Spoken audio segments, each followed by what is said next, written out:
જય માતાજી મિત્રો. આજે ફરીને સીમાડામાં નીકળ્યા સવારનો પોર, અને આ તો ભાઈ કચ્છની ધરતી અને નાની ગીર કહી લ્યો ને ભલે, ગરડો વિસ્તાર, અબડાસા વિસ્તાર, અમારો લખપત વિસ્તાર, બહુ આનંદનો વિસ્તાર મિત્રો.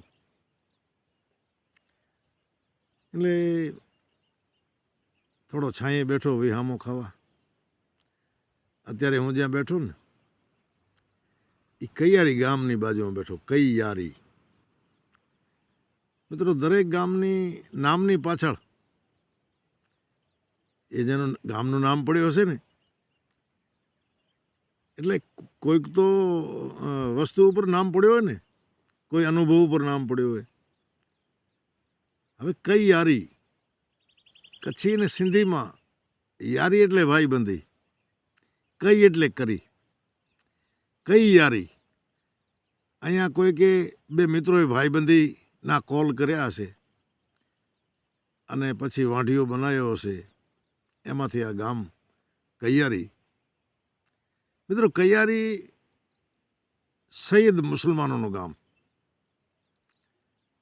અત્યારે હાજી હાસમ શાહ એ આ બહુ મોટો ઠેકાણો છે. એ કૈયારીમાં આગેવાન, સુંદર એવી મસ્જિદ, મંદિર પણ છે, સાથે હિન્દુ વસ્તી, રાજપૂત છે, રબારી છે, એ પણ રહે. પણ ગામ ધણીભાઈ હાજી હાસમ શાહ. હાજી હાસમ શાહની 4 પેઢી, 3 પેઢી તો મેં જોયેલી, એમની 4થી પેઢી મેં જોયેલી નહીં, પણ 3 પેઢી મેં જોયેલી. હાજી હાસમ શાહના પિતાજી મોહમ્મદ શાહ, મોહમ્મદ શાહના પિતાજી જમન શાહ, અને જમન શાહના પિતાજી મિશ્રી શાહ. આમની 4થી પેઢી, 3 પેઢી મને યાદ, આ 4થી પેઢી ચાલે મિશ્રી શાહથી. મિત્રો, આ શહીદો અત્યારે તો હિન્દુ મુસ્લિમનું બધું હાલી નીકળ્યું ભાઈ. પણ મિત્રો, જૂના વખતમાં જ્યારે આ વાહન વ્યવહાર ન હતો, ત્યારે યાત્રાળુઓ, સંઘ અને સાધુ સંત આ નારાયણ સરોવર, કોટેશ્વર જતા ને, આ કૈયારી રસ્તા ઉપર આવે. એ રાતવાસો કૈયારી ગામને ગોંદરે કરતા હોય, એનો સીધો સામાન આ સૈયદ પરિવાર આપતો માણસોને, આપણા હિન્દુ સાધુ સંતોને. એટલે મિત્રો, બહુ આ તો રોયલ ફેમિલી છે. અને અત્યારે હાજી હાસમ શાહ મારા મિત્ર તો ખરા, પણ એટલી બધી ગાઢ મિત્રતા નથી કે ભાઈ રોજ જવું કે 15 દિવસે જવું. છેલ્લા લગભગ 4-5 વર્ષથી અમે મળ્યા નહીં હોઈએ.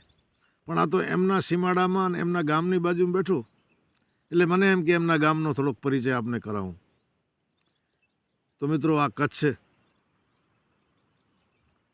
હોથલ પદમણીને ઓઢા જામે કીધું હતું કે આવળ બાવળ બોરડી, ખેર કંઢો અહીં કખ, હોથલ હલો કચ્છડે જતે માડું સવા લખ.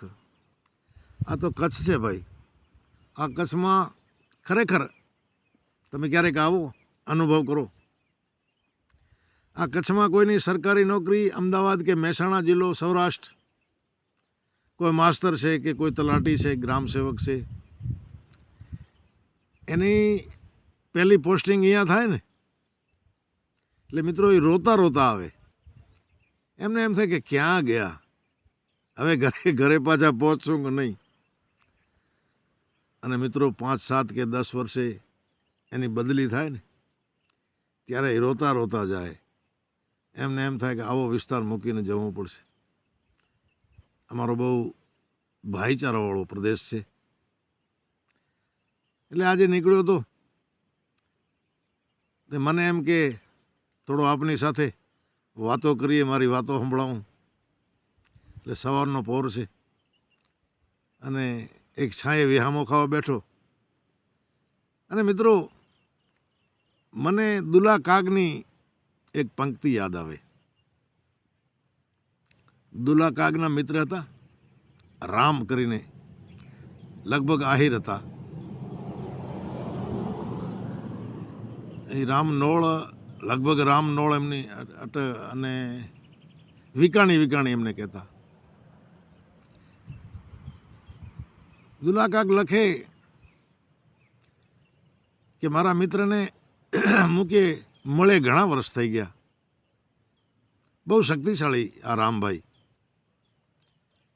અને 15 વર્ષે પછી હું કે ગીરમાં આંટો દેવા ગયો, એટલે એક પીપળ ઝાડ હતો, એને મેં એની ડાળો વાઢેલી જોઈ. કવિ શ્રી દુલાભાયા કાગ એ પીપળને પૂછે છે, પીપળ તુને પૂછીએ તે કઈ જગ ઓળંગી, રામા જેવા રાજીયા કોઈ ડીઠલ દેવંગી. મિત્રો, એ પીપળ જાણે કેમ જવાબ દેતી હોય. દુલા કાગને કહે છે કે વિકાણીને વાસ કોઈ મારો ઝીંઝોય ઝાલલ નહીં, આજ નોધારા નિરાશ મારા પંડ માથે કોવાડા પડ્યા. તો મિત્રો, આપણે ભાગ્યશાળી છીએ કે આપણા ઉપર શાસન જે છે ને, આ રામ વિકાણીનો જેમ એટલા ઇલાકામાં શાસન હતો, પશુ પક્ષી વૃક્ષો જીવ જનાવર બધાએ પોતાને સુરક્ષિત અનુભવ કરતા હતા. એટલે આપણે સુરક્ષિત અનુભવ કરીએ છીએ, કારણ કે આપણા માથે રાજ વિકાણી જેવો હાલે છે ભાઈ. એટલે બહુ આનંદ કરીએ, મોજ કરીએ. હમણાં અમારો તો છેલ્લો બોર્ડર ઉપર ગામ ભાઈ, અને આ પહેલગામવાળો બન્યો, આ ધુઆધાર તોપો મંડાણી, પણ જરાય બીક નહીં ભાઈ, કાંઈ નહીં. કારણ કે આપણાને ભરોસો ભાઈ, આપણી સરકારનો ભરોસો, આપણા લીડર જે મોટા છે એમના ઉપર ભરોસો. એટલે આનંદથી અમે તો એ મોજ કરતા હતા. અને બાજુમાં ડ્રોન ઉડતા આવે ને ધુબાક દઈને પડે હેઠા, સમજ્યા, ચીચિયારીઓ છોકરા પડે, મજા કરે, સવારમાં એનો ભંગાર જોવા જઈએ. બાકી આનંદ કર્યો ભાઈ, આનંદ કર્યો. તો હવે મિત્રો, ચોમાસાની રાહ જોઈએ છે. હવે તો નજીક છે ચોમાસું, થોડાક દિવસમાં ભગવાન રાજી થઈ જાય તો લાખો જીવ, પશુ પક્ષી, જીવ જનાવર, મનુષ્ય દરેકને આનંદ થઈ જાય.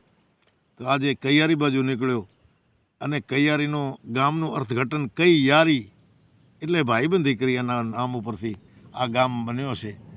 તો જય માતાજી, મારી ચેનલને જોતા રહેજો.